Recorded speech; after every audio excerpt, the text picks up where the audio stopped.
அனைவருக்கும் வணக்கம். Welcome to my channel cook for my செல்லம். இன்றைக்கி நம்ம பார்க்க போகிறது நெத்திலி கருவாடு ஃப்ரை.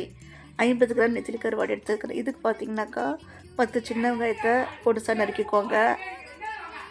அவ்வளோதான். இதுக்கு பார்த்திங்கனாக்கா பச்சை மிளகாய் காரம் தான் அதிகமாக இருக்கணும். மிளகாத்தூள் ரொம்ப ரொம்ப கம்மியாக சேர்க்க போகிறோம். ஓகே, இது எப்படி செய்யலான்னு பார்க்கலாம் வாங்க. 2 டேபிள் ஸ்பூன் எண்ணெய் ஊற்றுங்க. சின்ன வெங்காயம் 10 சின்ன வெங்காயத்தை சாப்பரில் போட்டிருக்கிறேன். 5-6 பல்லு பூட்டு, 4 பச்சை மிளகாய், ஒரு கொத்து கருவேப்பிலை போட்டுட்டு அடுப்பில் சிம்மில் வச்சுட்டு நல்லா வதக்கி விடுங்க. இது ஒரு பாதி அளவுக்கு வதக்கணும். லைட்டாக ஒரு ப்ரௌன் கலர் வரணும். இப்போது இதில் 1/2 டீஸ்பூன் மஞ்சள் தூள் சேர்த்துடலாம். 3/4 டீஸ்பூன் டேபிள் சால்ட் சேர்த்துடலாம். சேர்த்துட்டு நல்லா வதக்கி விடுங்க. க்ளீன் பண்ணி வச்சா 50 கிராம் கருவாடை இதில் சேர்த்துடலாம். சேர்த்துட்டு அடுப்பை சிம்மில் வச்சுட்டு நல்லா வதக்கி விடுங்க. நல்லா ஒரு 10 நிமிஷம் மட்டும் நீங்கள் கைவிடாமல் வதக்கினா அதாண்ட நல்லா நமக்கு மொறுமொறுப்பாக டேஸ்ட்டாக இருக்கும். இப்போ ஒரு 1/4 டீஸ்பூன் மிளகாத்தூள் சேர்த்துடலாம். சேர்த்துட்டு அதையும் நல்லா வதக்கி விட்டுருங்க.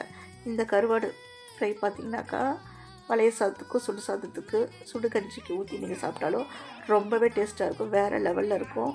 இப்போ லாஸ்ட்டாக இறக்கக்குள்ளே 2 டீஸ்பூன் தேங்காய் சேர்த்துடலாம். அவ்வளோதான். நன்றி, வணக்கம்.